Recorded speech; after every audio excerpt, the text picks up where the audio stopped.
My husband thought cheating on me would destroy my life. Instead, it destroyed his.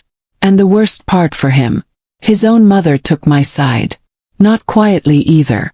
I'm talking about the kind of petty revenge that only an angry mother can deliver. Tiny little acts that slowly remind you every single day that you messed up your entire life.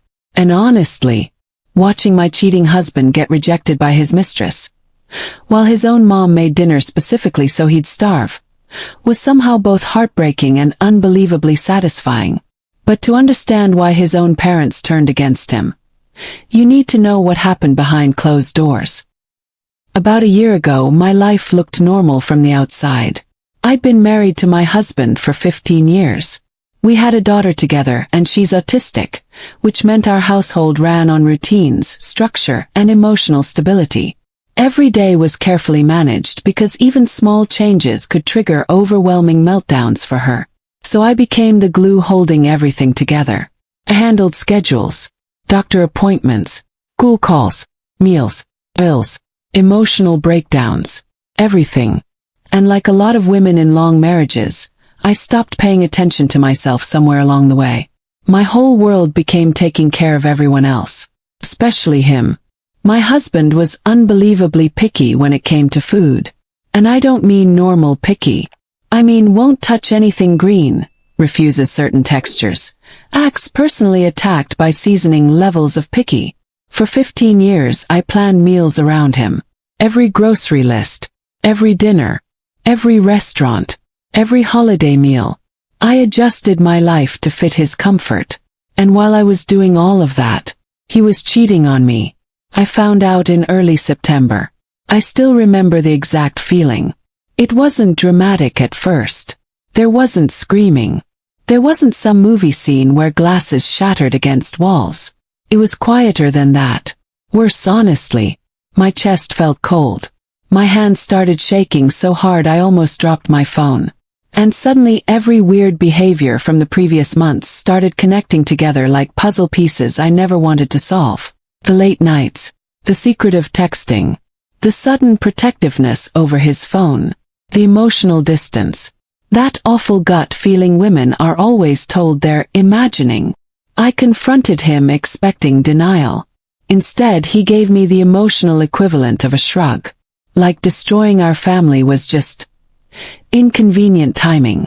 And somehow, in the middle of all this chaos, life decided to hit us with another crisis. Around the same time, my in-laws came to us with devastating news. Their house was being foreclosed on. And my father-in-law had just been diagnosed with idiopathic pulmonary fibrosis, a fatal lung disease. Doctors gave him 2 to 5 years. I remember looking at my mother-in-law while she tried so hard not to cry. This proud woman who had always been strong suddenly looked exhausted, tired. And despite everything happening in my marriage, there was never even a question in my mind. Of course you're moving in with us. Immediately. No hesitation. Because unlike their son, these people had always treated me with kindness. Honestly, better than my own parents ever had. My mother-in-law remembered my favorite snacks. My father-in-law asked how I was doing and actually listened to the answer. They treated me like family in a way I'd never experienced before. No, I wasn't about to punish them because their son couldn't keep his pants on. And surprisingly, they took my side almost immediately. Not in a loud dramatic way, but in quiet, unmistakable ways. The kind that hurt worse. They were civil to him. Polite, cold, like co-workers forced into the same office. No warmth, no affection, no protection, just disappointment. And honestly, that disappointment hit him harder than my anger ever did. But here's where the situation became absolutely ridiculous. Even after cheating on me, he refused to leave the house. Partly because his name was still on the deed during the divorce process, but mostly because he literally had nowhere else to go. And this is the part that still makes me laugh. His mistress didn't even want him living with her. Imagine blowing up your entire marriage for another woman, only for that woman to go, "Yeah, no thanks." Pathetic.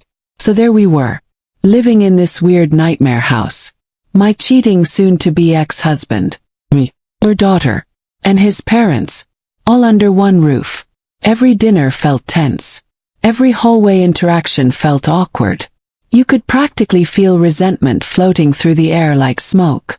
But my mother-in-law, oh, she started noticing things, little things, and one moment completely changed her attitude from disappointed to furious. It happened on a Tuesday. My husband asked his mother for $20. Just 20.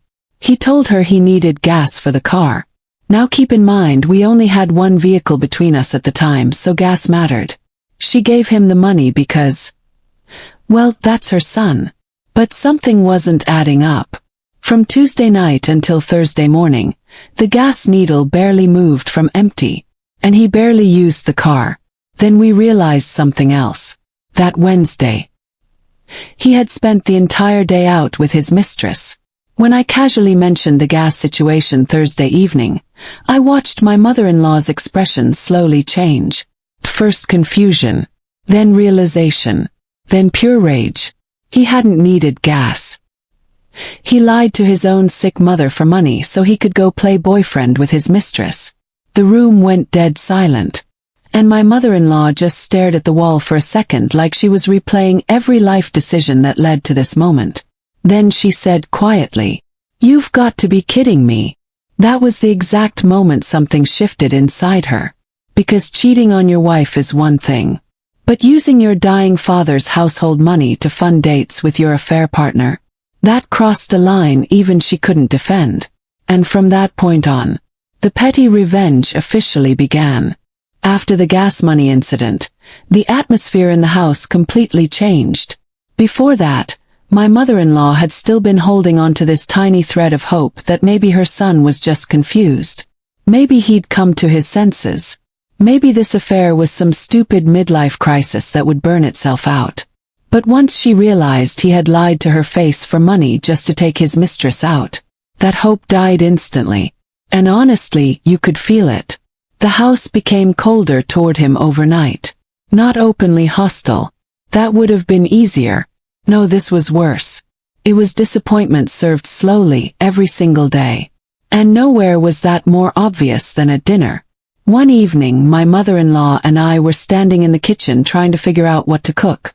The TV hummed quietly in the background. My father-in-law was asleep in his recliner with his oxygen machine softly hissing beside him. And my husband was upstairs, probably texting his mistress. Again, I remember opening the fridge and absent-mindedly saying something like, "Well, he won't eat that." Because after 15 years together, that's how my brain worked. Every meal decision automatically revolved around him. Then my mother-in-law looked at me. And with the calmest voice imaginable, she said, "I don't care." I actually stopped moving. She continued stirring something on the stove and added, "I'm mad at him. He can fend for himself. And I swear to you, that sentence healed something infused to touch." Then it escalated into full-on culinary revenge. And the funny part, my mother-in-law enjoyed it way too much. She'd stand in the kitchen pretending to think deeply and say things like, "Oh no, he doesn't like mushrooms, does he?" Meanwhile, she'd already be slicing mushrooms. I'd try not to laugh while helping her cook. Some nights we'd make spicy food. Other nights seafood. Sometimes casseroles with textures he hated. It became this ridiculous little bonding ritual between us. Two exhausted women silently reclaiming control over a kitchen that had revolved around one selfish man for far too long. And every single time dinner was ready, the same thing would happen. He'd walk into the kitchen, look at the food, and his face would immediately tighten. Not because the food was bad. 'Cause he knew. He knew we made it knowing he wouldn't eat it. One night he actually opened the fridge afterward like maybe magically another dinner would appear just for him. Nothing. My mother-in-law didn't even look up from her plate when she said, "There's bread if you're hungry." I nearly choked trying not to laugh. And here's the thing. None of this was cruel compared to what he did to us.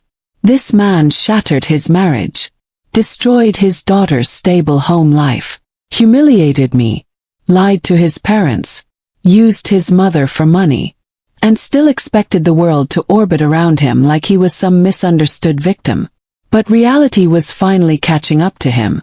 Yes, because while his mistress apparently enjoyed dating a married man, she didn't enjoy the reality of him. She didn't want him moving in, didn't want full-time responsibility, didn't want the broke middle-aged guy with emotional baggage and nowhere to go. And honestly, that rejection hit his ego harder than the divorce ever did. I started noticing little signs. He became moodier, quieter, more irritated. He'd leave the house for hours, then come back angry, like he kept expecting someone to save him from the consequences of his own actions. But nobody did. Not me. Not his parents. Not even the woman he cheated with. And meanwhile, something strange started happening to me. I started feeling lighter. Not immediately. First I was devastated. There were nights I cried so hard my chest hurt. Nights where I stared at the bathroom mirror wondering how somebody I loved for 15 years could betray me so casually. I kept replaying memories in my head trying to figure out where everything went wrong. Was I not pretty enough anymore? Not exciting enough? Too tired? Too focused on parenting?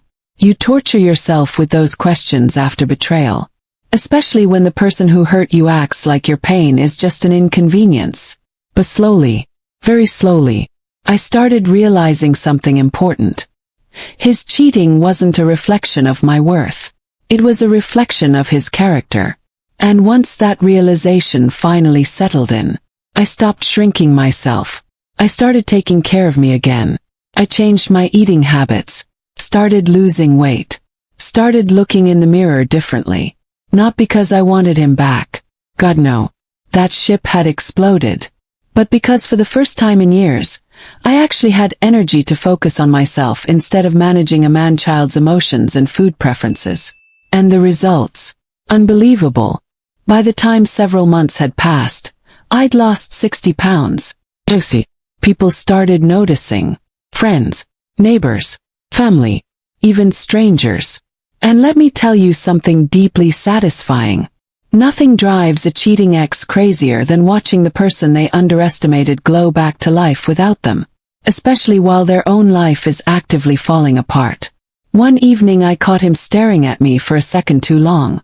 Not lovingly, more like confused. Like he couldn't understand why I wasn't broken anymore. Why I wasn't begging. Why I looked happier. And that's when I realized something. The best revenge wasn't the dinners. It wasn't the awkward silence. It wasn't even his mother choosing my side. The best revenge was surviving him, becoming stronger after he tried to destroy me. Because while he lost his marriage, his dignity, and eventually even the respect of his own family, found peace. And honestly, that drove him absolutely insane.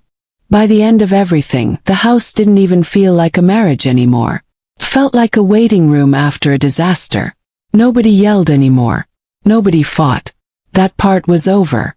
What remained was colder than anger. Acceptance. And honestly, I think that's what hurt my soon-to-be ex-husband the most. Because once somebody truly stops caring, there's nothing left to manipulate. No emotional reactions. No begging. No tears. Just distance. And every day he had to sit in that house and watch the consequences of his choices unfold in real time. His father getting weaker. His mother barely speaking to him unless necessary. His wife slowly rebuilding herself. And his daughter needing stability while he had created chaos. The man who once acted like he had complete control over everything suddenly looked small. Pathetic, honestly. And the karma kept coming in tiny little waves. One night, he came home carrying fast food because, once again, dinner was something he refused to eat. My mother-in-law had made a heavily seasoned pasta dish with vegetables. The horror. He walked into the kitchen looking annoyed already. Then he saw all of us sitting together laughing at something on TV. Me, his mom, his dad. A real family moment. Without him. And I watched something flicker across his face. Regret. Not regret for hurting me. People like that rarely regret the pain they cause. They regret losing access to the people who loved them despite everything. He stood there awkwardly holding his greasy takeout bag while nobody really acknowledged him, then quietly sat down alone. That image stuck with me, because for years I had felt alone inside the marriage. And now, he was the isolated one. A few days later, something happened that genuinely shocked me. I was folding laundry in the living room when my mother-in-law suddenly sat beside me. She looked nervous, which wasn't like her. Then she reached over and grabbed my hand. And she said, "I hope you know none of this is your fault." I almost started crying instantly, because betrayal does something horrible to your brain. Even when you know someone else cheated, part of you still searches for reasons to blame yourself. Maybe I worked too much. Maybe I gained weight. Maybe I wasn't affectionate enough. Maybe if I had just... But hearing his own mother say those words, that healed something deep inside me. Then she shook her head and quietly added, "I don't even recognize the son I raised anymore." And somehow, that was sadder than all the anger. Because this situation didn't just destroy a marriage. It damaged an entire family. But unlike him, the rest of us were trying to heal. And healing started looking surprisingly beautiful. My father-in-law began calling me his daughter instead of daughter-in-law. My mother-in-law and I started watching movies together at night after my daughter went to sleep. The tension slowly left my body. I laughed more, slept better, smiled easier. Meanwhile, my ex just kept spiraling. The affair fantasy started collapsing under real-life pressure. Bills, divorce paperwork, family disappointment, responsibility. Turns out sneaking around with somebody is a lot more exciting than actually building a life with them. Who could have guessed? And the funniest part, his mistress still didn't want him moving in. To this day, that remains my favorite detail. Imagine destroying your marriage for someone who won't even give you a drawer in their apartment. Unbelievable. But the true final revenge was something he never expected. Indifference. Because eventually I stopped checking where he was, stopped wondering who he texted, stopped caring. And when somebody no longer has emotional power over you, they feel it. Oh, they feel it. One afternoon he actually tried making casual conversation with me in the kitchen while I was making coffee. Just random small talk. Like we were friends. Like he hadn't detonated our lives. And I remember answering politely while continuing to scroll through my phone, completely emotionally detached. No anger. No sadness. Nothing. And I swear his face looked almost disappointed. Because toxic people feed off reactions. But I had nothing left to give him. Not my energy. Not my pain. Not my attention. And that was the moment I realized I had finally won. Not because his life fell apart. Not because his mother chose my side. Not because he had to survive on fast food while we ate amazing dinners together. But because I survived something that was supposed to break me. And instead of becoming bitter, became free. Today I'm almost halfway to my goal weight. Feel healthier, lighter, happier. And for the first time in years, I'm excited about my future. Meanwhile, my cheating ex-husband gets to live every day knowing he traded a loyal wife, a loving family, and a stable home for a fantasy that collapsed almost immediately. That's karma. Not loud, not dramatic, just slow consequences arriving exactly on time. And honestly, my mother-in-law's petty dinner revenge will forever make me laugh. Because sometimes healing doesn't start with grand gestures. Sometimes it starts with two women standing in a kitchen saying, "He doesn't like mushrooms." Perfect. Add extra. Cheating destroys more than relationships. It destroys trust, stability, and the feeling of safety inside a home. But sometimes the people who hurt us accidentally push us toward a better version of ourselves. And sometimes the best revenge isn't cruelty. It's healing so completely that their betrayal no longer controls your life. If this story shocked you, hit that like button and subscribe for more unbelievable Reddit revenge stories. And tell me in the comments, what's the pettiest revenge you have ever seen someone pull off? 'Cause honestly, Making dinners your cheating son refuses to eat might be one of the funniest revenge moves of all time. And as always, stay petty, my friends.